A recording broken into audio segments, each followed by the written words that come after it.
Did everybody say hello?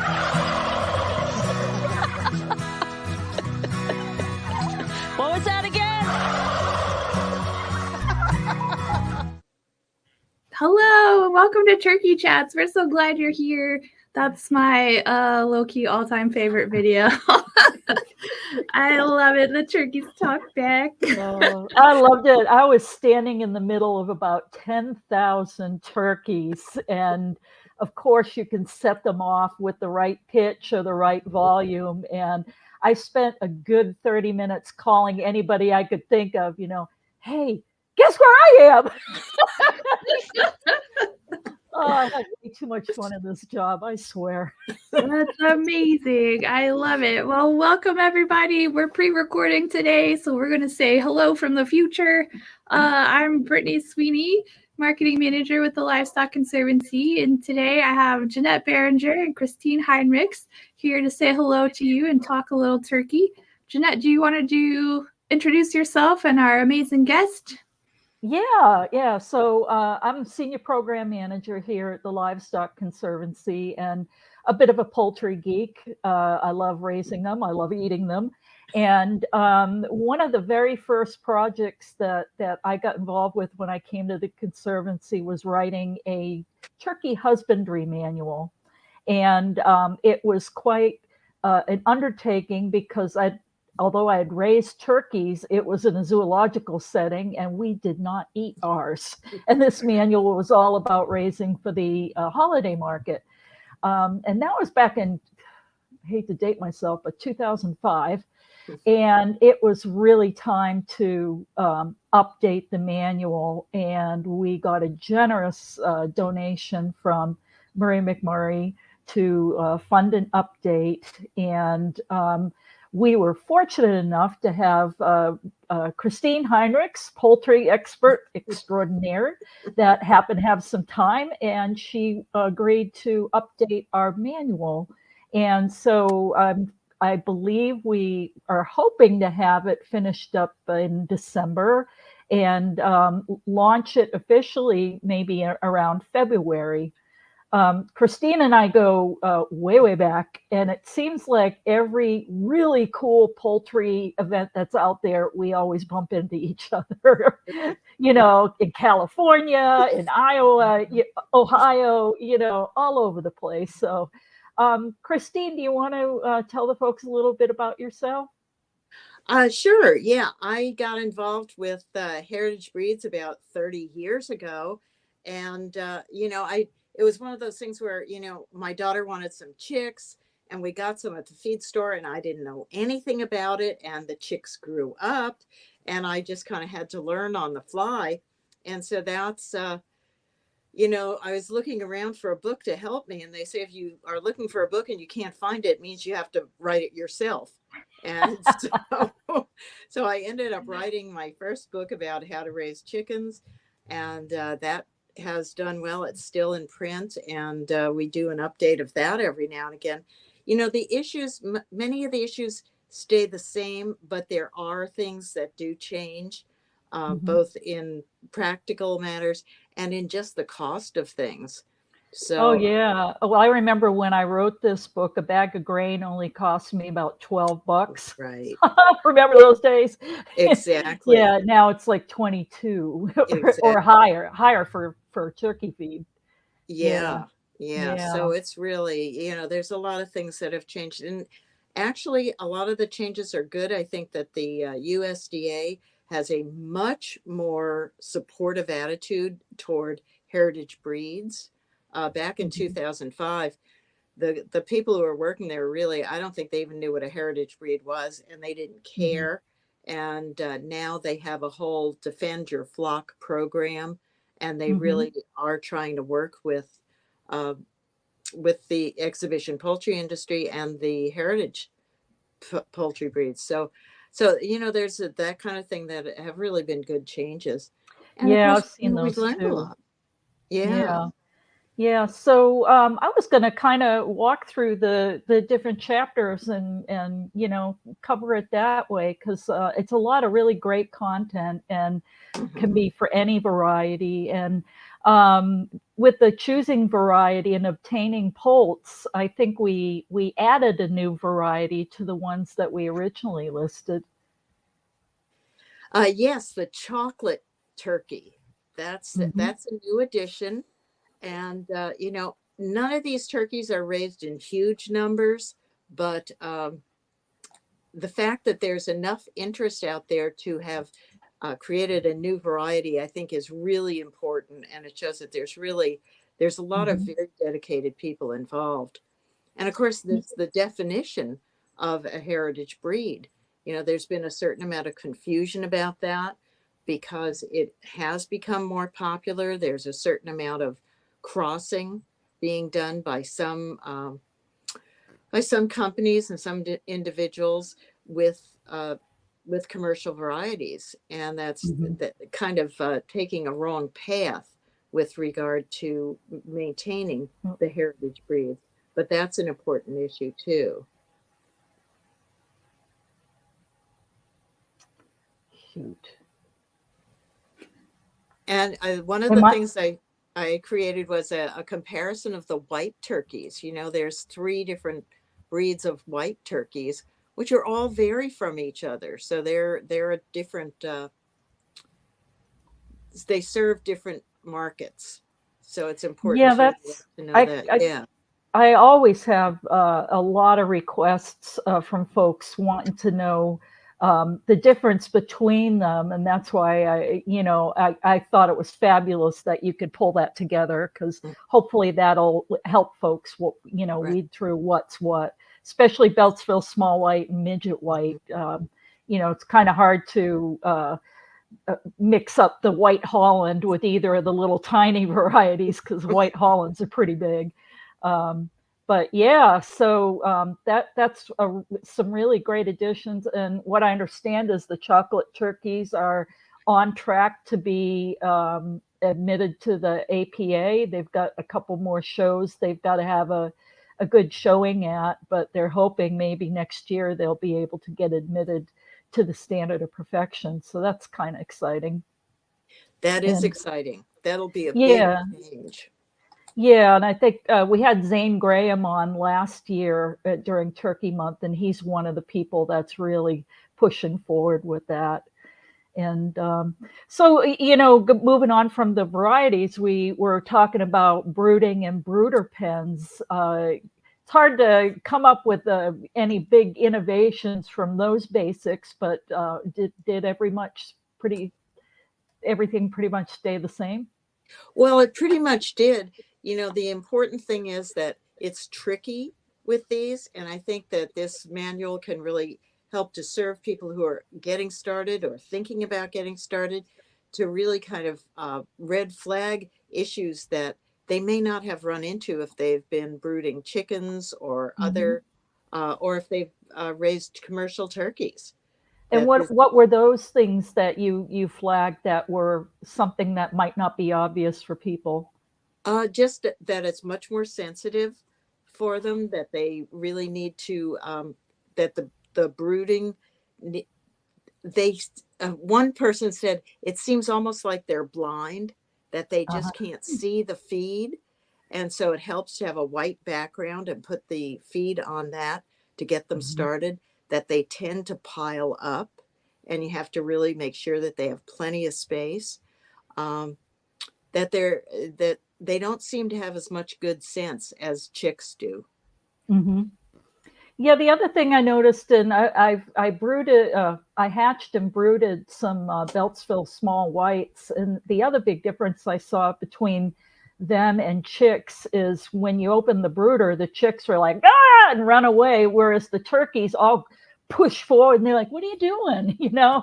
And I love that about them. Really curious, charming animals, and um, so, but yeah, it was a little challenge to get them to start eating, as you said. Mhm.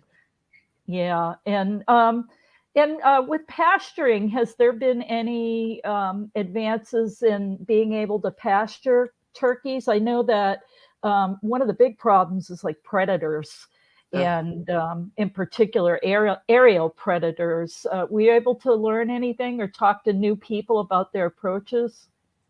Well, again, that hasn't changed a lot, but there are a lot of people keeping livestock guard animals, mostly dogs, but also donkeys and llamas, Mm-hmm. because those are, if you're keeping turkeys on pasture, they're out doing what they do, and they're flapping around and they're widely spread about, and in many ways make themselves ideal targets for eagles and hawks to Mm-hmm. come down and help themselves. So to have some other animal out there can provide the continuous alert that really you couldn't provide otherwise. Of course, there's also electric fencing.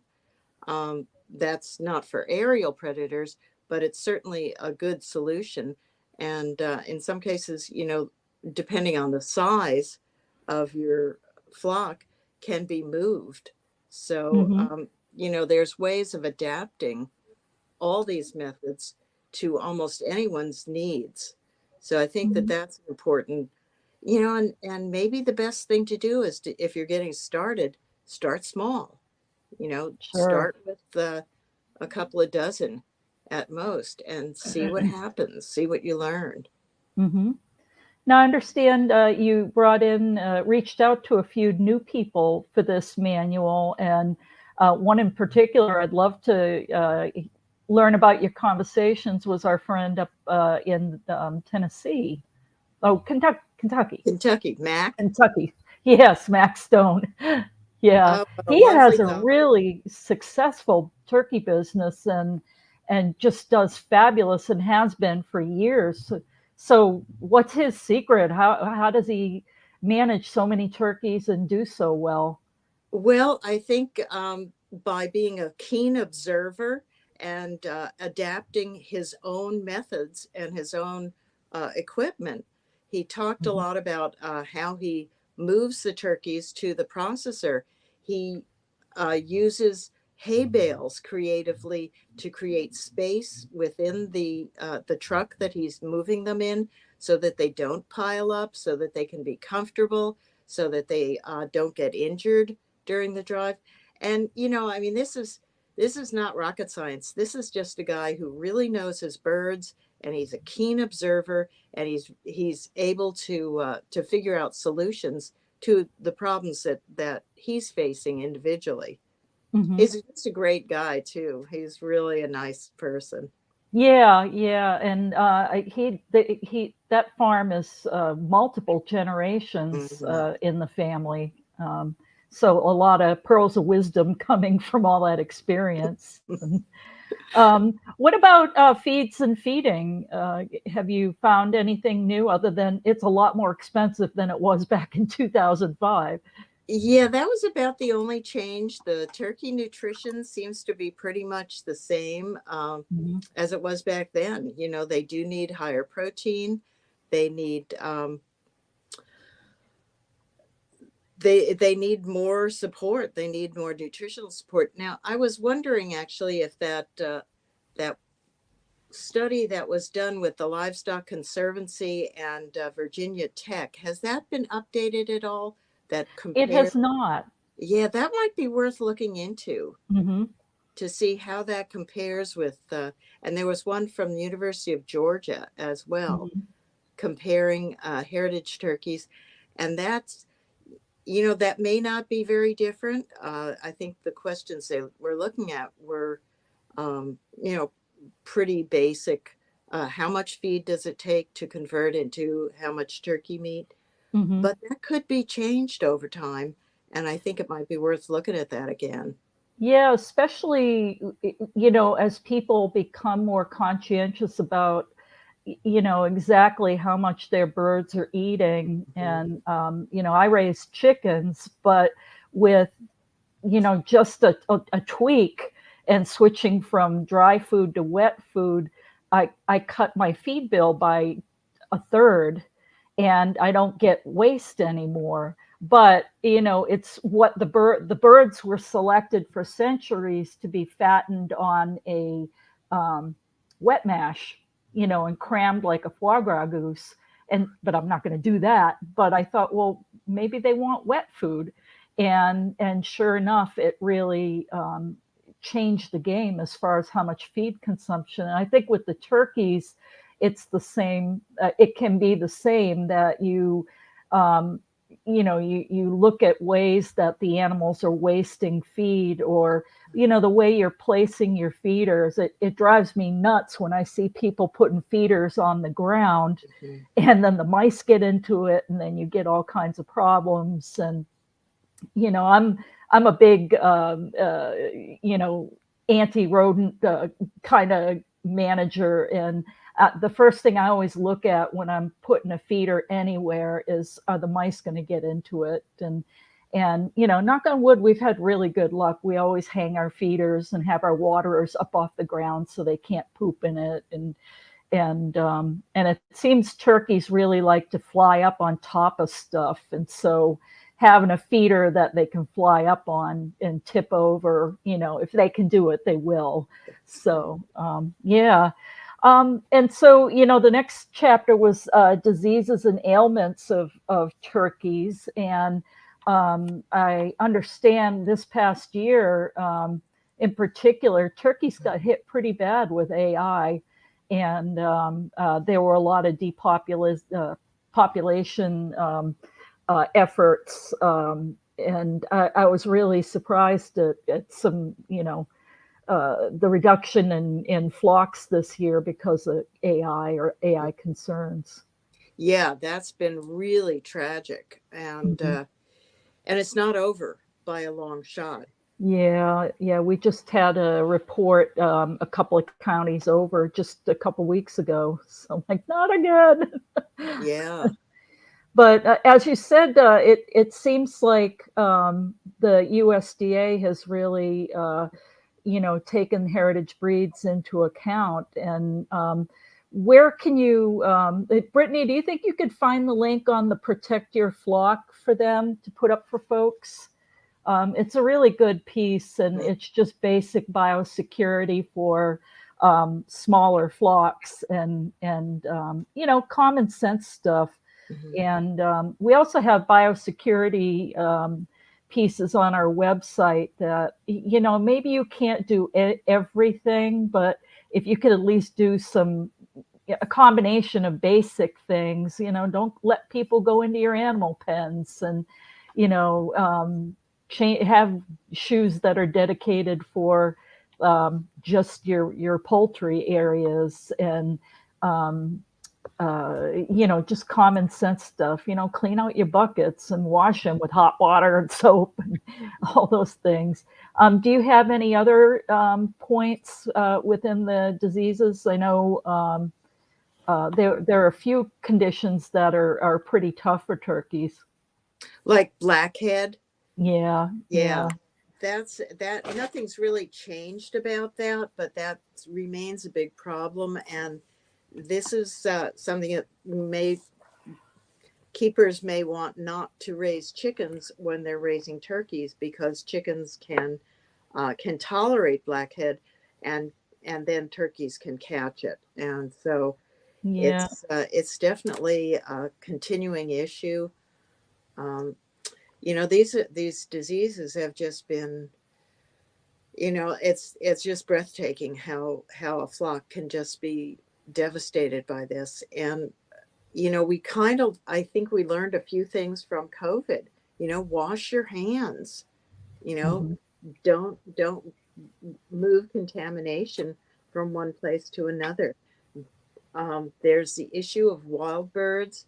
I feel mixed about that, because I think that it tends to be more the waterfowl, the wild waterfowl. But this can be a real problem on pasture, because if you've got any kind of water feature, you're probably going to have waterfowl flying in, and they may bring AI with them. Yeah. So, it's so nice to have a stock pond in your pasture, but it's a different thing for poultry. It's just a problem waiting to happen. If you're lucky and it's never happened to you, good for you. But it is a problem waiting to happen for poultry. And so the next chapter we were talking about facilities, shelters, and fencing. And did you find that most people are doing turkey tractors, or what are most people doing these days? I think not really that many. It's smaller flocks for turkey tractors, which of course are good. They're very effective. But if you've got a larger flock, people are looking to, I think it was Mike Walters who used the structure that would have been used to shelter an RV and turned it into a turkey shelter.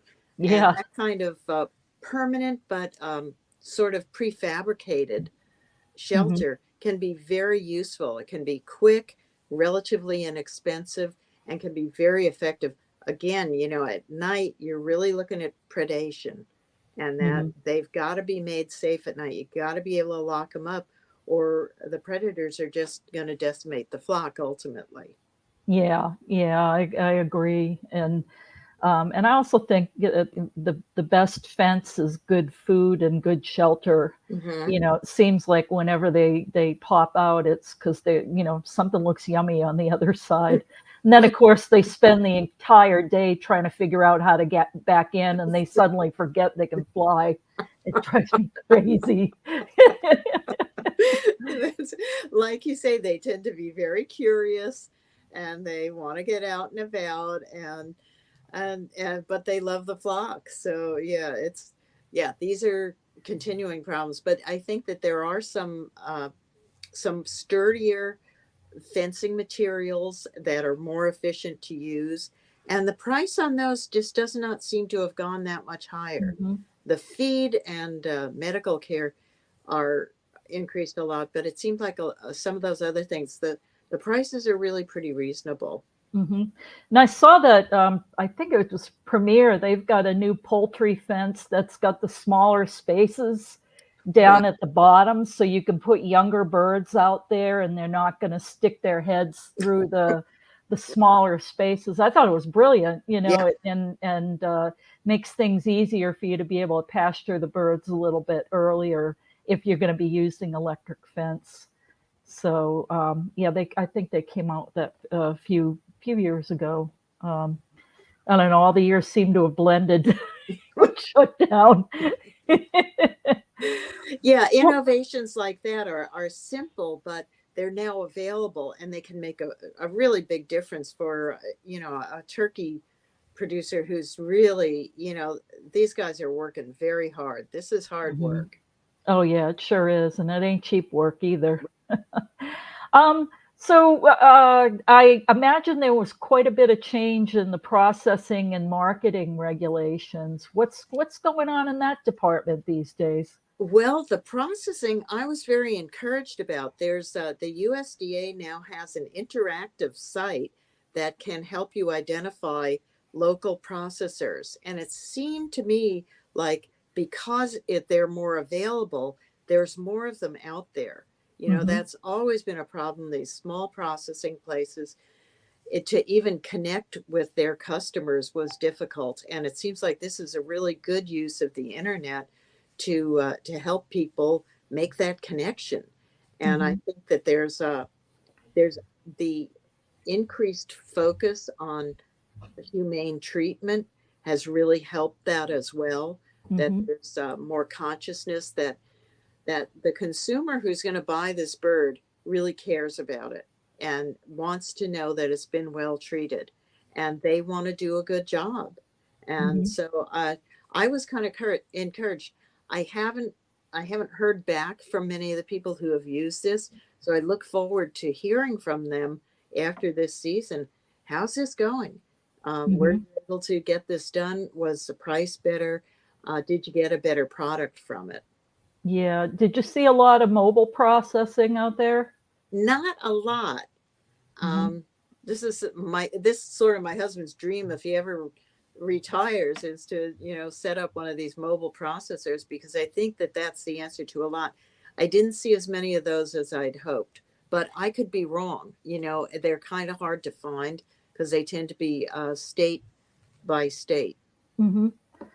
Yeah, I did run into a company the other day. I was at a meeting talking about sustainable meat, and there are companies now that are coming up with modular and mobile Oh, units that I think are going to be really exciting. And I'm trying to think of the name of the company, and I can't think of it off the top of my head, but it was, oh gosh, well, when you I'll have get to think around about to it. editing that chapter, put I'll that add it in. yeah, because that would really help. You know, that would make a big difference. And I just think this is also a great business for some entrepreneurial young farmer to get into. Yeah, yeah, and it's definitely needed. As we were talking about, sustainable meat. Oh, here's the name. It's Friesla, Friesla, and they sell mobile units and modular units, and it's everything from poultry to cattle. Wow. So yeah, it's a business that it's family owned, and I'm excited to learn more about it. And there's also some other opportunities. I had come across another company called The Other Half that buys parts of animals that um, you just throw away, like Mhm. turkey legs, or some of the internal organs, and or the feathers. And so there are folks. You've probably been to the pet store lately. The last couple of years, there have been all these really weird things showing up in the dog treat aisle.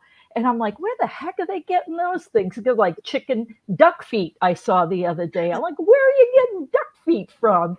And it's companies like that that are buying it up. And so I'm really interested to learn more about that. I just come across them this past week, so I'm excited to start digging in and learning more about them.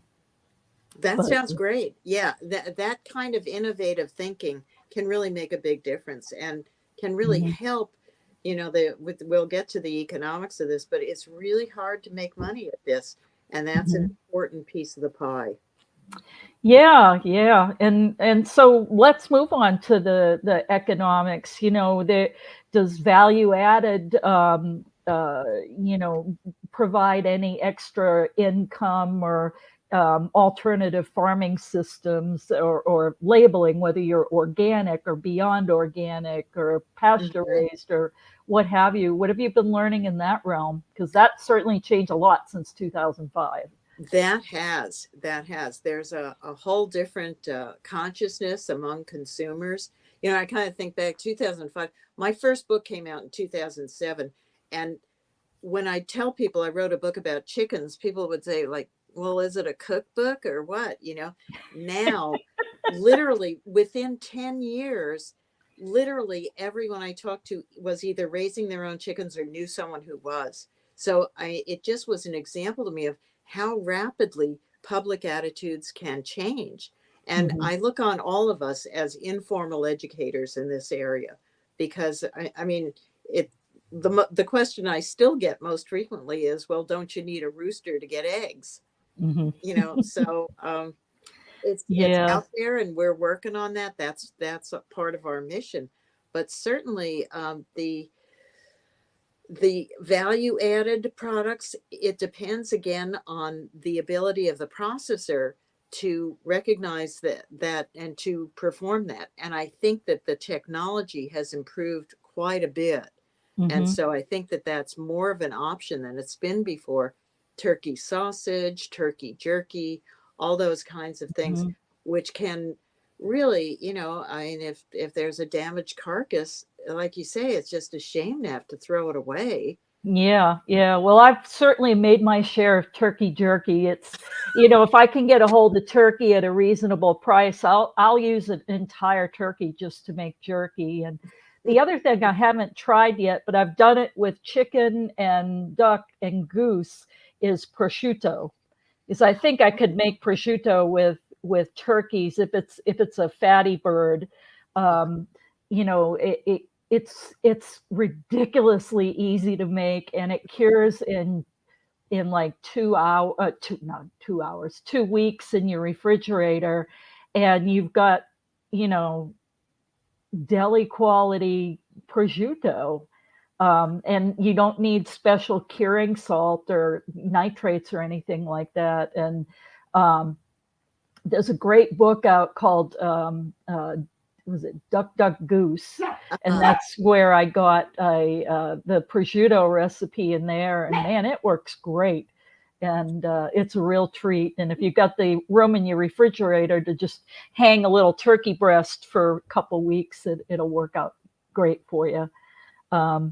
But as far as the economics, were you able to figure out? I thought back then, I can't remember the figures on how much it would cost.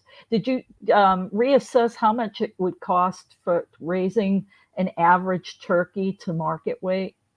No, I wasn't able to do that.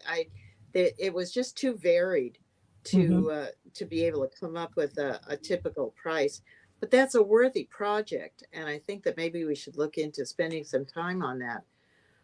Shelley Oswald in Pennsylvania has been doing a lot. She's trying to work with getting to a point where it makes financial sense to do this. And of course that, again, involves educating the consumer as to why this costs so much more than the free or essentially free turkey you can get at the grocery store. So, it's a long slog on this, but I think a lot of progress has been made since 2005 because people are really becoming much more conscious of ethical eating and, as you say, ethical meat, sustainable meat. What does this mean? And how is this going to work out at my grocery store and in my kitchen? And how are turkey farmers connecting with their consumers lately? Has everybody pretty much switched to online? I think so. I think it's gotten so much easier online, and everyone's online now. Back in 2005, not everyone was online. Now it's pretty universal. No doubt there's some people out there who are not, but even the people who are not individually online have access to, a friend, or they're somehow connecting with the internet. So that's been really revolutionary because you can update things more easily, more quickly. You can add a lot of color and photographs. It's just really made it much more possible. On the other hand, this requires more time. It requires a producer, instead of being out with the turkeys, to be sitting over a computer or hiring someone who will sit over a computer and work it up for you. Because it's not nothing. Yeah. Well, I don't know anything about setting up a website. And this might be a question for Brittany. Brittany, if somebody doesn't have a lot of know-how, is there a way to develop a website that's not going to cost you a fortune if you're just starting out? Yes, there's templates on Google and on YouTube that can show you how to do that. There's not a no cost. You do have to pay for a domain. And not every template, depending on which service you go with, is going to be free, but there are some options out there. And then you'll still need to set up a store, which can also cost money and take a lot of time. But there are different platforms depending on which kind of website system you're using, whether it's WordPress or Squarespace or any of the Wix. There's like 100 different kinds of web programs out there for you to use that will connect.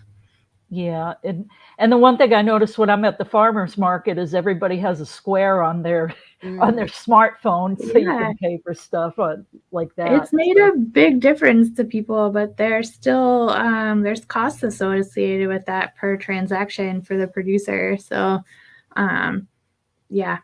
everything is online, but everything online also costs money or time. Well, and even more so now because everybody had basically been held hostage by the internet because they had to stay home for almost 2 years.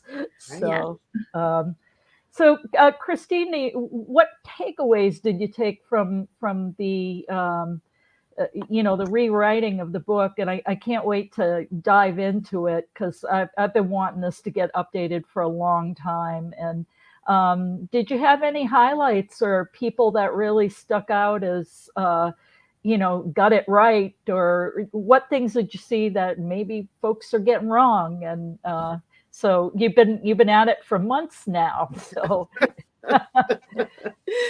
Well, I really enjoyed talking with Shelley Oswald of Old Time Farm in Pennsylvania. She's really thought about this a lot. She said she got into this because she wanted to feel more comfortable about the food she was eating. mhm, And that started her on this journey, which I think she's right. There's a lot of people who feel like that. mhm, I feel like that. I sometimes go to the grocery store and pick up some chicken, and I know it's not, I'm supporting a system I don't really want to support. But, mhm, I live in the world and I don't want to be too hard on myself, but it's a consideration. It's something I think about, and it's something I weigh in my purchases. And a lot of people are like that now, a lot more than were in 2005 when this was really, it was just kind of dawning on the horizon. There were people who were involved in organic farms, but the whole issue of organic or sustainable meat was really just dawning at that point. mhm. So I think she's doing a great job. Certainly, Max Stone's doing a great job. Zane Graham, Mhm. Frank Reese. We haven't mentioned Frank Reese yet. Yeah, I you mean, can't talk about turkey and not talk about Frank. that's right. He is the turkey king, and Yeah. he's had a very tough year this year. Yeah, and but on the high side, he's had a very good year with the Poultry Institute opening up. Right, That's right. super exciting. And so for folks that haven't heard about that, he is holding classes over there to teach people about how to breed standard bred poultry.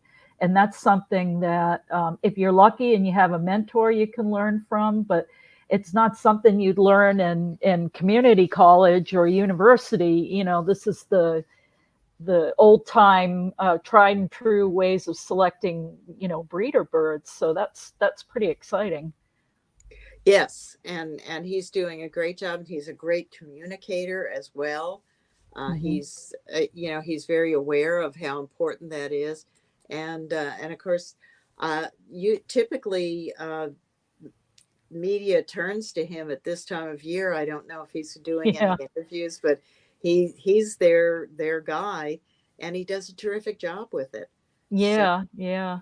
He's for those that don't know him, he's got the Good Shepherd Turkey Ranch in Lindsborg, Kansas. And I think you can actually, he sells a lot of his turkeys through Heritage Foods USA. So if you wanted to try one of his turkeys, you might be able to get it through there. Um, but so it's been a delight chatting with you, and I'm so appreciative you took this project on because it was really important to get this updated, and I understand you're going to be speaking in Texas to kind of launch the new manual out at Mother Earth. yes, I'm looking forward to that. What's the dates on that? I have to check. But yeah, I'm definitely looking forward to it. And I think it's going to be fun. It's a big fair. So I It, was looking through the list of speakers. There's a ton of speakers. So I'm looking forward to enjoying it myself as well. Yeah, Mother Earth fairs are always a blast, and Yeah. I wish I could go, but I gotta be elsewhere. It always conflicts. Their Texas show always conflicts with something I have to do out in Tennessee every year, so I won't be able to go. But I'm sure you'll do a great job, and hopefully we'll have the book available. If Right. not, download from online or it.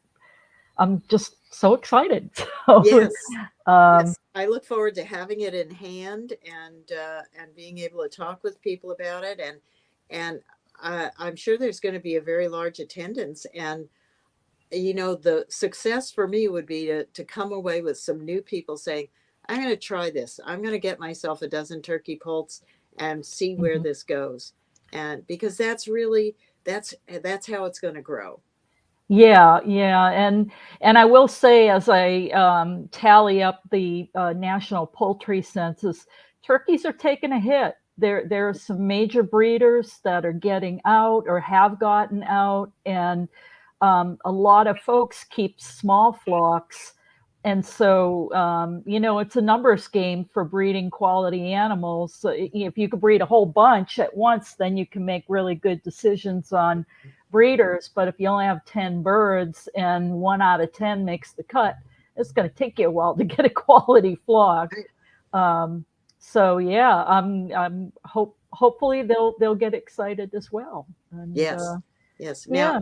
I'm excited about one more thing before we go. I see your dog's head right behind you. Could we have your dog on? There she is.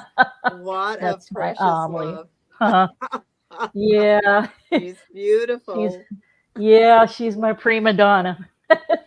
Well, She's thank you. she's not getting up. She's on a brand new dog bed that's twice as big as she is, so she's swimming in it. Well, I'm sure that she is. There she goes. She's going Yeah, to get up. yeah. Okay. Anyway, thank you. Brittany, do we have any housekeeping? Well, it's that shameless plug section. So, Christine, did you have anything else you wanted to plug besides your speaking engagement at Mother's News Fair in Texas? Well, sure. How to Raise Chickens, my book, and How to Raise Poultry includes turkey material. Oh, So, great. yeah, I really love this book. It's just got it's full of great pictures, and I just really enjoyed writing it, and I enjoy it's got chapters on all kinds of birds. Here we go. There's turkeys. So All right. Look at yeah, those beauties. so that's way fun, and then the Field Guide to Chickens. Shameless plug. Very, Excellent. this is, with the holiday season coming up, this is really a very fun gift because it gives people who say, oh, I always wanted to have chickens. This is your dream book. You can enjoy, you can look at all these wonderful pictures and think about all the wonderful chickens you're going to have. That's excellent. So you start with chickens and you get really super excited about the Field Guide to Chickens, and then you'll have That's right. ducks, and then you'll have turkeys, and then you'll have geese. That's Speaking right. from experience. Yeah, It's a slippery slope. yeah. Brittany slipped down the slope with everything except turkey, so I wouldn't put it past her to get a turkey someday. That's a next. That's all right. Yeah. I love it. Jeanette, did you have anything that you wanted to plug today? Just keep your eyes peeled for the turkey books, and for folks that are involved with their breed clubs, and where the Livestock Conservancy is running a series of webinars that help train breed associations and breed clubs how to run business better. And we start with the basics with bylaws and rules. And we're into our third webinar in the series, which is once a month. It started in September and is going to be going all the way through May. And if you want more information, it's in our Cultivating Leadership page on our website. And we find that the breed clubs and associations that are highly functional tend to have a really positive effect on their breeds. And what we're setting out to do is teach people how to be fiscally responsible, transparent, and offer things for their membership that the membership's gonna be wanting. And I can't stress enough how important this is. And it pertains to every species and every breed. We even have dog clubs that are taking the webinars, because an animal is an animal and we all have the same problems. And also the content was not just developed by the Livestock Conservancy, it was developed with a group of about 20 people from all different kind of breed associations. And they worked on it for a year, putting together the content and, what's important for a good functioning breed association. So it's fabulous material, probably not as riveting as your field guide to chickens, but if you're involved in a breed club and you really want to ramp up, professionalism and accountability, and just making things more fun for your members, this series is a fabulous opportunity. So that's my shameless plug. Excellent. That's wonderful. And we'll include links to everything in the post. So we'll have links to all of Christine's books and the Cultivating Leadership training. And then if groups that complete their training are also available for accreditation. It's a new program we're running. And those applications open later this month. So you can check that out as well. As always, thank you to ManaPro for sponsoring our chat today. We appreciate you, and we appreciate all of our members and supporters making educational programming possible and supporting the small farmers, those that raise turkeys, especially this month. So thank you for that. We appreciate you. If you're not a member and you'd like to become a member, you can go to our website. That's livestockconservancy.org, and you can enroll in our conservation champions program for $4 a month. I know I drink more coffee each day than that because I drink a lot of caffeine, but yes, you can enroll to support Livestock Conservancy conservation work in the people that are on the ground, in the field, on the pasture, making that happen. So thank you to all of you. And thank you to people viewing today and watching and liking and supporting. We appreciate you too. I'm going to play our ManaPro commercial before we leave. And I hope everyone has a great week. And we will see you very soon. Bye. Champions, colleagues, roommates, and personal trainers. Whatever role they play, they're an important part of our lives. In their quiet way, and their not so quiet way. they keep us young. On our feet, on the go. They pull us back to nature and push us toward the next adventure. And as much as we count on them, they count on us all the more. To nurture their lives with the same commitment. To protecting them, helping them grow and thrive. Treating them as well as they treat us. By giving them a little more of our lives. Because no matter what role they play, out here or in here, we're here to make their lives the best they can be. ManaPro, nurturing life.